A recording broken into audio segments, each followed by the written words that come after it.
Mr. Jeffries, describe 3 things you will do to ensure all citizens of Riverside County have the opportunity to realize their full potential regardless of ethnicity, socioeconomic status, or blemishes on their records. 3 things, okay, this is fun. For our young adults, it is the opportunity to achieve a good education. It is an opportunity to serve in a capacity, whether it's job training or internship programs, and it's the opportunity to have a good career in their hometown. We have so many college students and high school graduates who have to leave Riverside County to find a job. And if we really want to turn it around for Riverside County, it gets back to what kind of businesses, what kind of jobs do we want to have in Riverside County. If we can address the education challenges and connect the business community with the education community so that we can get the kids the right job training that they need, that's half the battle right there. If we can help fight to turn the economy around by having the businesses come here to Riverside County and not get stuck in the permit approval process, that's another part of it.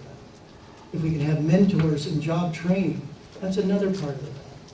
And for the families, the parents that are having to sit on the 91 and the 15 and the 215 for an hour to get to work, that again comes back to the jobs being here in Riverside County. We've had 20 years to turn that around, and we've not done it. We really need a new approach. Mr. Buster. Well, I think making a much more self-reliant county is something that I have stressed. That's the reason why I propose this transportation uniform mitigation fee, because it's not the fee that builds the new tunnel to Orange County to perpetuate a lifestyle that takes young families to the breaking point for these long commutes, or past the breaking point actually, for many of them. We need a county that's integrated. We need to, put our infrastructure in, put our job centers in. I've really advocated a much more aggressive bus rapid transit along freeway routes, interconnecting with light rail, with park and ride, with our job centers. That's what the March Reuse area is. I mean, it's a model of it's starting to be a model of what we want to see. And there, I think my efforts are bearing fruit. And we're starting to get some higher quality businesses. I mean, take Emerald Fabrications coming into a goodly portion of the old DHL building. Well, there's some of their pay runs $100,000 and more. I mean, there's some skilled people making what they make under their $65 million Boeing contract. So we're trying to, with limited resources, trying to focus on areas that'll help us in the future. Foreign trade's another one that we haven't been paying much attention to. Often it's a matter of businesses here that could export their product not knowing how to do it, being worried about whether they're going to get paid at the other end from a foreign country. So the county can act as an important bridge to a better economic future, and I think we're doing that. And I haven't got into the healthcare aspect yet either. Mr. Jeffries.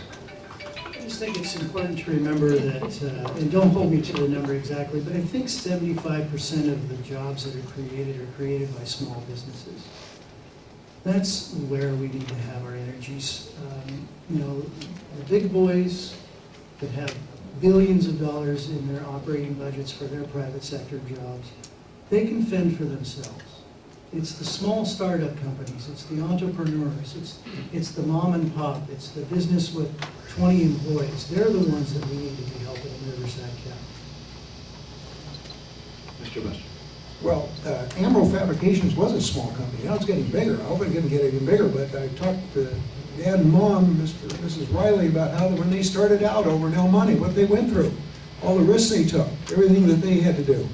And so we were very happy to push them ahead here in March, cut all the red tape for them. We knew they were a good company. AMA Plastics, over 100 business partners. They expanded out from, when they left Corona, they had 200 jobs. Now there are over 500 jobs. And that's because the county, and working with the city and the redevelopment and the university, was able to lure them there and to keep them there.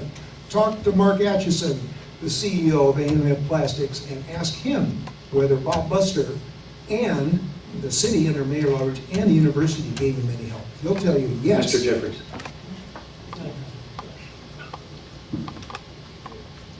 Sharon, was that a call-in question? Actually, it was, and I will bring it to you in a moment.